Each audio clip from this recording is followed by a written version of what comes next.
Hello friends, welcome to issue cooking world. শুধুমাত্র একটা ডিম দিয়ে কিন্তু এত সুন্দর আমি একটা চকলেট কেক তৈরি করে ফেলেছি।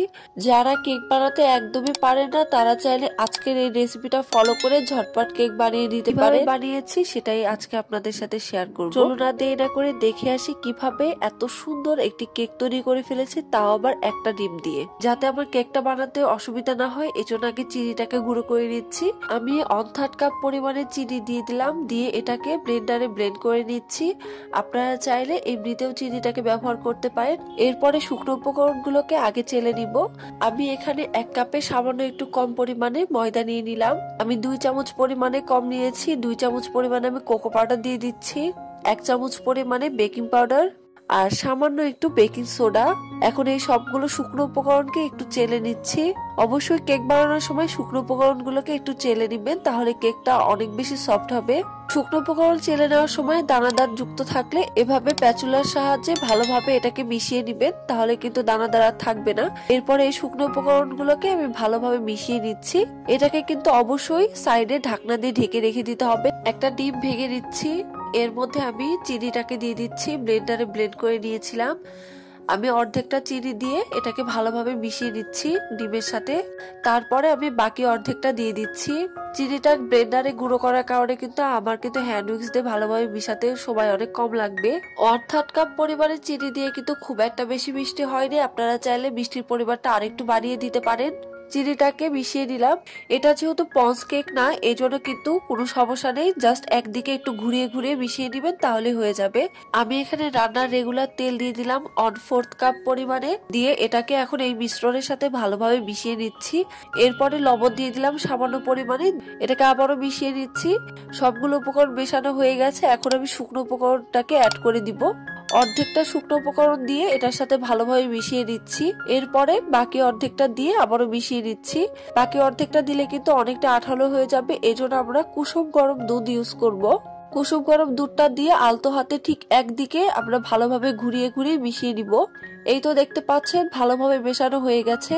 আবার 1/3 কাপ পরিমাণে দুধ লেগেছে, আপনাদের কম বা বেশি লাগতে পারে। এরপরে এই বেটারটাকে সাইডে রেখে আমি মোল্ডটাকে রেডি করে নিচ্ছি। আমি মোল্ডের নিচে একটু তেল ব্রাশ করে নিচ্ছি, তার উপরে কাগজটা দিয়ে আবার একটু তেল ব্রাশ করে নিচ্ছি। সাইড দিয়ে তেল ব্রাশ করার কোনোই দরকার নেই। এরপরে আমি বেটারটা দিয়ে দিচ্ছি। এই মিশ্রণটা কিন্তু আমার একদমই অল্প হয়েছে, সামান্য একটু। এটাকে যখন আমি ভালোভাবে কুক করে দিব তখন কিন্তু কেকটা অনেকটাই মোটা হয়ে যাবে। এই মিশ্রণটা দিয়ে দেওয়ার পরে অবশ্যই কিন্তু কাঠি দিয়ে একটু ঘুরিয়ে দিতে হবে। এখন কেকটাকে বেক করে দিব। এই জন্য একটা কাগজ বসিয়ে দিলাম আর সাথে একটা স্টেরার বসিয়ে দিয়ে এটাকে 5 মিনিটের জন্য একটু গরম করে দিচ্ছি। পাতিলটা যখন গরম হয়ে যাবে তখন এর মধ্যে আমি কেকটাকে বসিয়ে দিচ্ছি। কেকটা বসিয়ে দেওয়ার পরে ঢাকনাটা দিয়ে 40 মিনিট টাইম লেগেছে আমার এই কেকটা ভালোভাবে বেক হয়ে যেতে। ফিরে আসছে 40 মিনিট পর। দেখতেই পাচ্ছে কেকটা কত সুন্দরভাবে কুক হয়ে গেছে। এটা কাঠির সাহায্যে আমি চেক করে দিচ্ছি, কাঠিটা ক্লিন এসেছে, তারপরে কেকটা হয়ে গেছে। এখন এই কেকটাকে আমি নামিয়ে দিচ্ছি। নামানোর পরে আপনারা চাইলে এভাবে ঢাকনা দিয়ে কেকটাকে রেখে দিতে পারেন ঠান্ডা হওয়ার আগ পর্যন্ত, তাহলে কিন্তু কেকটা কোনোভাবে আর ডেবে যাবে না। আমি আপনাদেরকে গরম গরম কেকটা কেটে দেখিয়ে দিচ্ছি কতটা সুন্দর হয়েছে। অল্প একটু বেটার আমি দিয়েছিলাম, তাতে এত সুন্দরভাবে কেকটা ফুলে গেছে। আপনারা চাইলে বাসায় এভাবে চকলেট কেক বানিয়ে খেতে পারেন, খেতে কিন্তু অসম্ভব মজা হয়।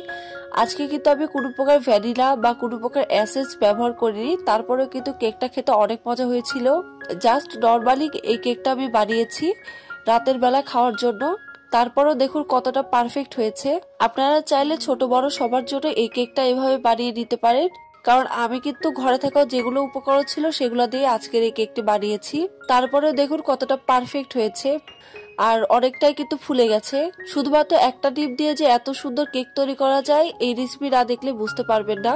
অবশ্যই বাসায় ট্রাই করবেন। কেমন হয়েছে কমেন্ট বক্সে কমেন্ট করে জানাতে পারেন। যারা আমার চ্যানেল নতুন রয়েছে অবশ্যই চ্যানেলটিকে সাবস্ক্রাইব করে দিয়ে পাশে থাকা বেল বাটনটি অন করে দিবেন ভিডিওর আপডেট পেতে। যারা অলরেডি সাবস্ক্রাইব করেছে সকলকে অসংখ্য ধন্যবাদ। আর ধন্যবাদ সবাইকে যারা এত সুন্দর সুন্দর কমেন্ট করছেন, এভাবে আমার পাশে আছেন। সবাই ভালো থাকবেন, সুস্থ থাকবেন। আল্লাহ হাফিজ। আর অবশ্যই ইস্যু কুকিং ওয়ার্ল্ডের পাশে থাকবেন।